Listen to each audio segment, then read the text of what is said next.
Halo, perkenalkan saya Dimaria Pramara. Di sini akan menjelaskan modul-modul yang sudah dipelajari di jaringan komputer. Mulai dari yang modul 1 itu tentang network operating system. Nah, dari jaringan komputer dulu. Jaringan komputer adalah perangkat komputasi yang saling terhubung satu sama lain untuk bertukar dan berbagi data. Lalu, representasinya itu biasanya disebut topologi. Lalu ada dua jenis perangkat pada jaringan komputer, yaitu intermediary device dan end device. Device itu adalah source dan destination, biasanya seperti komputer ataupun server dan printer dan lainnya. Lalu ada intermediary device yang mengkoneksikan end device tersebut. Yang pertama ada switch. Switch itu untuk membagikan resource pada end device seperti perangkat komputer, printer, dan server. Lalu ada router. Router itu biasanya membagi dua network dan juga untuk menghubungkan switch ke switch lainnya atau ke router lainnya. Lalu ada interface. Interface adalah titik koneksi pada perangkat jaringan. Lalu ada network models. Pasti model ada 7 layer. Ada physical layer, data link layer, network, transportation, presentation, dan application. Lalu di network operating system biasanya menggunakan CLI. CLI itu untuk mengakses software Cisco iOS. Ada user exec yang ada simbol ini lebih dari, lalu privilege exec dan global configuration dan juga yang lainnya. Oke, modul 2 ada perkabelan, perbandingan antara hub dan switch.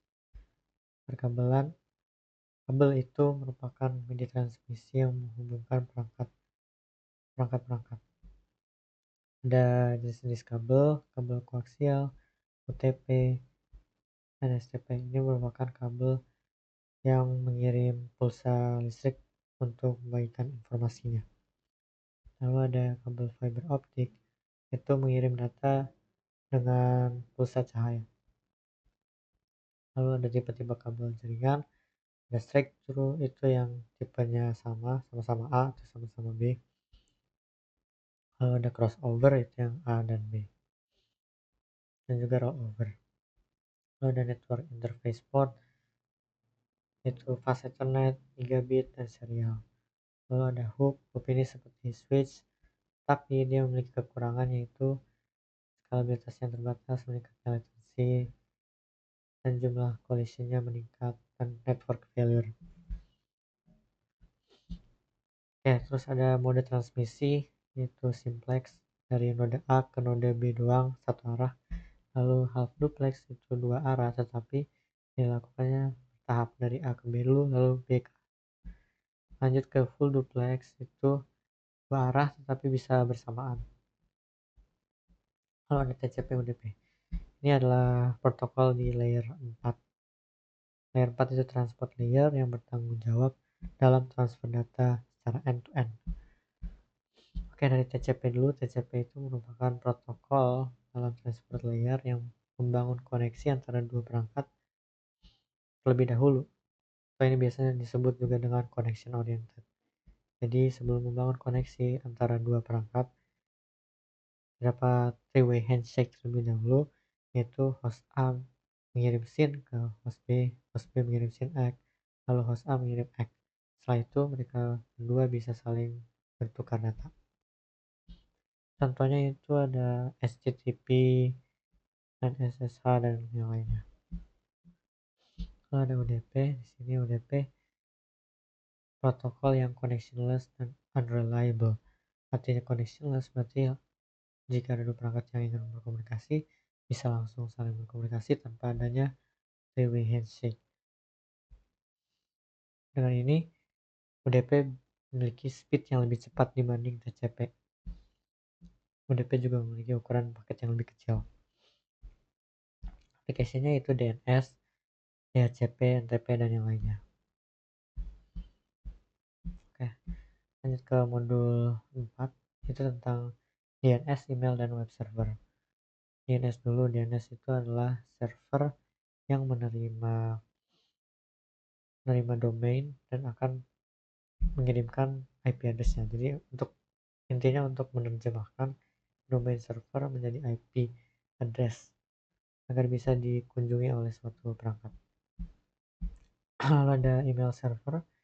Email server itu server yang tentang pengiriman atau penerimaan email. Lalu ada web server, itu berguna untuk menyimpan, mengolah, dan mengirim halaman website ke user. Lanjut ke modul 5, yaitu subnetting dan IPv6. Mulai dari IPv4, ini merupakan pengalamatan yang memiliki panjang 32 bit dan dibagi menjadi 4 oktet. Satu oktetnya itu 8 bit. Lalu ada network dan subnet mask. Jika ada IPv4 address dan subnet mask, maka hasil N-nya itu merupakan network address.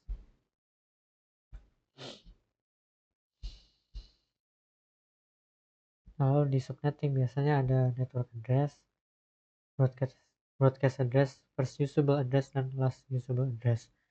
Network address ini yang awalnya banget. Lalu first usable address itu network address ditambah 1. Lalu last usable address itu broadcast address dikurangi 1. Jadi yang digunakan oleh perangkat-perangkat dan device seperti komputer itu dalam rentang first usable address sampai last usable address.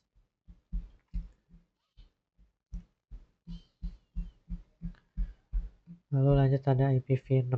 IPv6 juga pengalamatan, tapi jumlahnya jauh lebih banyak daripada IPv4.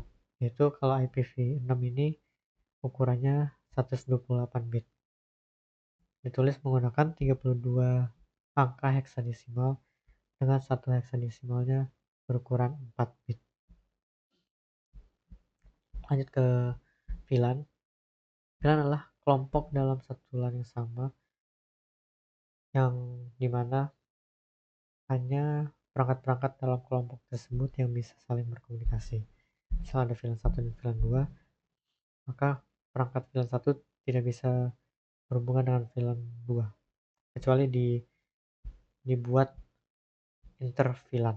Nah, interVLAN itu adalah cara untuk menghubungkan host-host berbeda atau VLAN yang berbeda agar bisa saling berkomunikasi.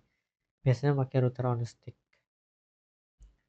Kayak VLAN juga ada 2 link akses, itu dari switch ke end device, lalu trunk itu dari switch ke switch yang lainnya. Lanjut ke STP. STP adalah Spanning Tree Protocol, yaitu untuk mencegah terjadinya broadcast storm atau loop antar router yang redundancy. Redundancy adalah cara untuk mencegah single point of failure. Jadi jika ada 2 router, maka harus ada alternatif router lainnya untuk jaga-jaga jika 2 router ini koneksinya terputus. Lalu ada namanya Ether Channel. Ether Channel itu adalah link aggregation yang merupakan penggabungan kabel-kabel yang menghubungkan 2 perangkat yang seolah-olah dijadikan satu interface agar bandwidth-nya bisa meningkat dan juga menghindari STP dari kabel-kabel tersebut. Protokolnya ada PAGP dan LHCP. Oke, selanjutnya ada modul DHCP. DHCP adalah Dynamic Host Configuration Protocol, yaitu protokol yang memberikan alamat IP secara otomatis kepada end device. DHCP ada 2, DHCP v4 dan DHCP v6. Lanjut ada static routing. Dari routing dulu. Routing itu adalah bagaimana suatu data dari source bisa sampai ke destination dengan rute yang terbaik. Pertama ada static routing. Static routing itu adalah penentuan jalur yang ditentukan oleh network administrator secara manual. bisa dengan next open dash ataupun forward exit interface. Lalu ada dynamic routing, yaitu mekanisme routing yang secara dynamic atau secara otomatis dipilih rute terbaik dari router A ke router B misalnya dengan algoritma. Algoritma ini menentukan rute terbaik dari suatu router ke router lainnya.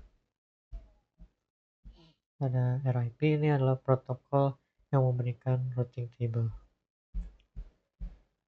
Oke.